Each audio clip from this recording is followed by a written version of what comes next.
सबसे पहले हमने क्या देखा, टाइप ऑफ डिजीज, किस प्रकार का हमारी बॉडी में रोग हो सकता है, हम ये फाइंड आउट करना चाहते हैं। सबसे पहले आप लगन देखोगे, देन आप लगन का लगन जो लॉर्ड ऑफ असेंडेंट है, लगन का स्वामी कौन है, देन लगन में कौन सा प्लैनेट बैठा हुआ है। ठीक। फोर्थ वन आपको क्या देखना है इसके फोर्थ वन के अंदर, measure of planet, measure of planet किस राशि में बैठे हुए हैं।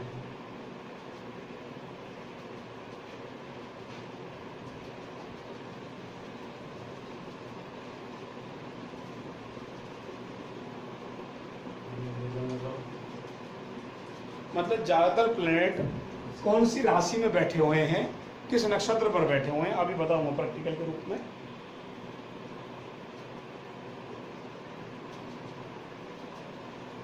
मेजर ऑफ प्लैनेट किस राशि में बैठे हुए हैं, और करके मेजर ऑफ प्लैनेट किस किस को सिग्निफाई करते हैं। मान लो यहां पर इस बात का मतलब ये है, जितने भी हमारे प्लैनेट हैं, यदि वो 1, 5, 9, 11 को ज्यादातर इंडिकेट करते हैं तो कोई बीमारी नहीं होगी, होल लाइफ ठीक है। परसेंटेज अगर 1, 5, 9, 11 की ज्यादा है सिग्निफाई ऑफ प्लैनेट में, तो हमें कोई बीमारी का सामना नहीं करना पड़ेगा। ठीक है जी। फिफ्थ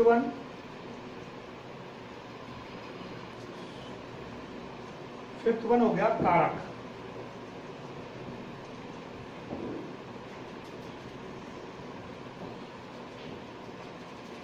और लास्ट छठा हो गया DBA।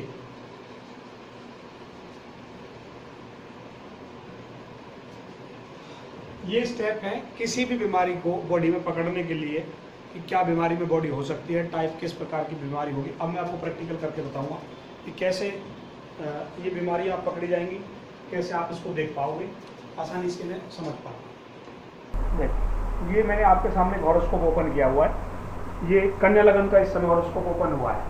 ठीक है जी। हुआ क्या है इसमें आप देखेंगे, मैं आपको क्या बता रहा हूँ, किसी व्यक्ति के रोग का चैप्टर है ना, हम रोग पढ़ा रहे हैं आज, तो रोग के बारे में आप कैसे फाइंड आउट करोगे। रोग किसी भी व्यक्ति की बॉडी का फर्स्ट हाउस से देखा जाता है। यदि फर्स्ट हाउस का सब लॉर्ड यदि 1, 6, 8 एंड 11 को इंडिकेट कर दे तो उसकी हेल्थ में कहीं ना कहीं डिफेक्ट होता है, और यदि 1, 5, 9, 11 को इंडिकेट कर दे तो गुड हेल्थ होती है। सिंपल। इसमें देखना क्या है, बस खाली आपने सिर्फ ये देखना है। अब आपके सामने देखिए, फर्स्ट हाउस का सब लॉर्ड इस समय सैटर्न है, सबके सामने हो रहा है। ठीक है जी। अब आप सैटर्न किन किन नंबरों को इंडिकेट कर रहा है, 1, 3, 5, 6, 10 एंड 11। यहाँ पर 6 नंबर इंडिकेट हुआ, मतलब बॉडी में कोई ना कोई छोटा मोटा डिजीज रहेगा ही रहेगा। अब 8 एंड 12 नहीं है, not an big issue, chronic disease नहीं है। क्लियर होगी बात? क्लियर। अब किसी चीज को नाड़ी से कैसे देखते हैं। अब आपने केपी सिग्निफिकेटर्स में जहां क्लिक कर रहा हूं, देखें आप केपी सिग्निफिकेटर दिख रहा है बटन, इस पर मैंने क्लिक करा। क्लिक करने के बाद एक विंडो ओपन हो रही है। विंडो ओपन होने के बाद पहले आएंगे केपी सिग्निफिकेटर, और दूसरा बटन है 4 स्टेप केपी टेबल्स, उस पर आप क्लिक करोगे, आपके सामने एक टेबल क्लिक करके ओपन होकर आ जाएगी। आ गई। अब आपने कौन सा हाउस देखना है, 6th हाउस। आप कस्पल स्टेप टेबल में जाएंगे, ऊपरली वाले टेबल, दिस वन। यहाँ पे 6th हाउस का प्लेनेट कौन है, देखिए सैटर्न क्या इंडिकेट कर रहा है, 3 को कर रहा है, 6 को कर रहा है, और 5 को कर रहा है।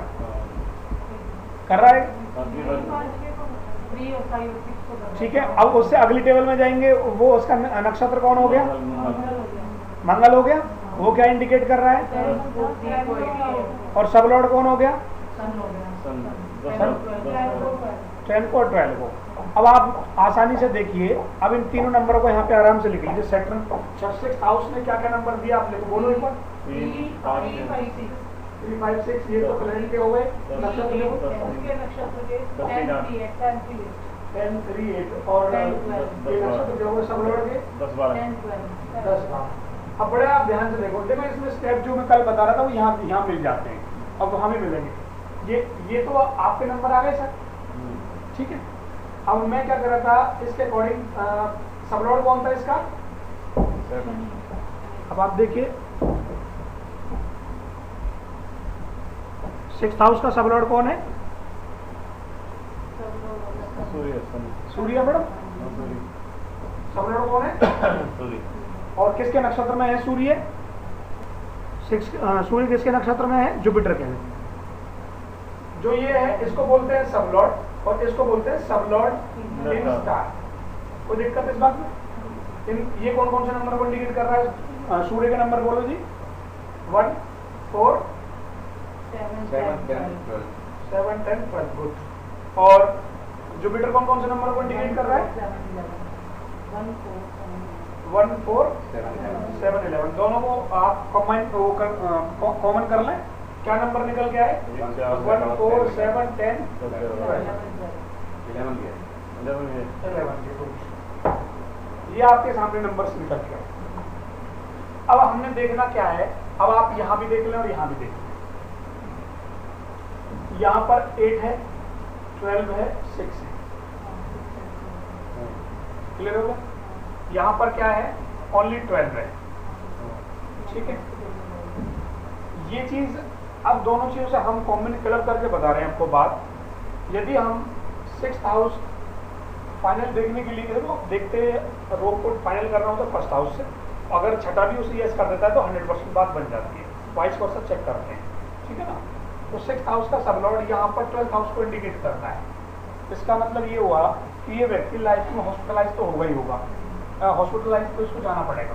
अब यहाँ पर 8th हाउस नहीं है, तो that is not chronic disease. अब यहाँ भी आप देख लें 8th हाउस सेकंड नक्षत्र में है, मतलब ये दिखाता है कि बड़ी आंत 8th हाउस जो होता है बड़ी आंत का होता है। अभी मैं एक्सप्लेन करूंगा आगे। तो यहाँ पे ये तो दिखा, यहाँ पे 6 भी दे रहा है, 8 भी दे रहा है, 12 भी दे रहा है। ये चीज दर्शा रही है नाड़ी आपकी कि भाई यहाँ प्रॉब्लम बड़ी है, यहाँ प्रॉब्लम थोड़ी बड़ी है। बट यहाँ ये कह रहा है कि ये प्रॉब्लम 11th हाउस जो दिखा रहा है वहाँ 11th नहीं आ रहा है, ये दिखा रहा है कि ये व्यक्ति 100% करेक्ट भी होगा, सही भी होगा। तो दोनों विद्याओं के यूज से आप आसानी से पकड़ सकते हैं कि बीमार हो रहा है। अब मान लो यहाँ तो समझ नहीं आ रहा गेम कि बीमार हो रहा है या रिकवरी नहीं आ रही, यहाँ इसने रिकवरी भी दिखाया। यहाँ इसके 12th हाउस को आने से ही आपको ये समझ आ रहा है कि हॉस्पिटल जाएगा ही जाएगा। बल्कि एक और चीज बता दूं, 7th हाउस भी हेल्थ के मामले में देखो 6ठे से 7वां दूसरा हो जाता है, ठीक है ना। वैसे तो अच्छा माना गया हेल्थ के लिए, अपने से दूसरा नंबर केपी के लिए बेस्ट होता है, अच्छा होता है कि वो इंक्रीज उस बहाव में वृद्धि हो गई। कमी कौन करता है? 12वां नंबर। तो यहाँ पर जो ये 7वां नंबर है इस चीज को दिखाता है पॉजिटिविटी है, ठीक है। और 11th हाउस भी इंडिकेट कर रहा है, तो आपको यहाँ रिजल्ट मिल जाएगा, ठीक है ना। अब मैं आपको इसको दोबारा उसी लेवल पे लेके चल रहा हूँ। अब आइए आप अपने पॉइंट पर।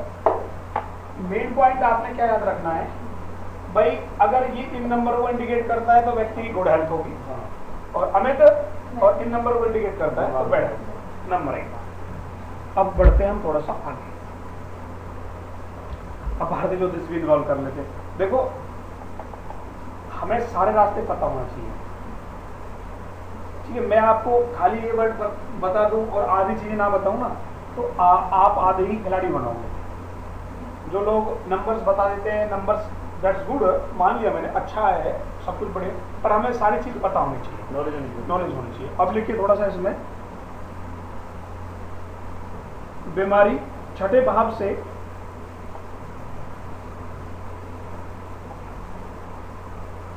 बीमारी 6ठे भाव से खतरा, 8वें भाव से 6ठे भाव से खतरा, हाँ बीमारी की खतरा, 8वें भाव से तथा कमियां 12वें भाव से देखी जाती हैं।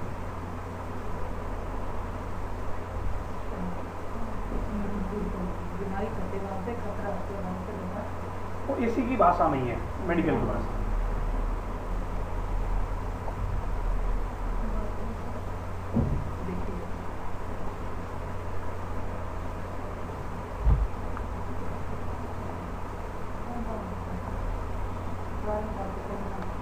जी, जातक की बॉडी में यदि कोई कमी नजर आती है या उसे कमी फील होती है बहुत से लोग कहते हैं ना यार पता नहीं चल रहा कि कुछ दिक्कत हो गई है।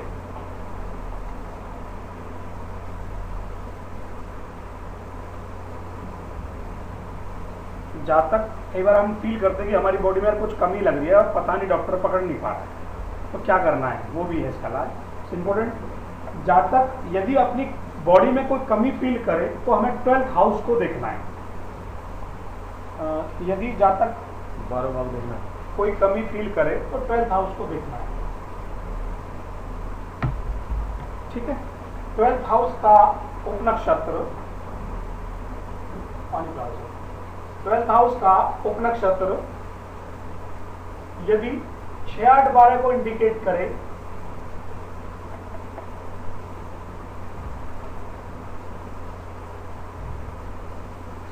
12 भाव को, हाँ 6, 8, 12 भाव को इंडिकेट करे,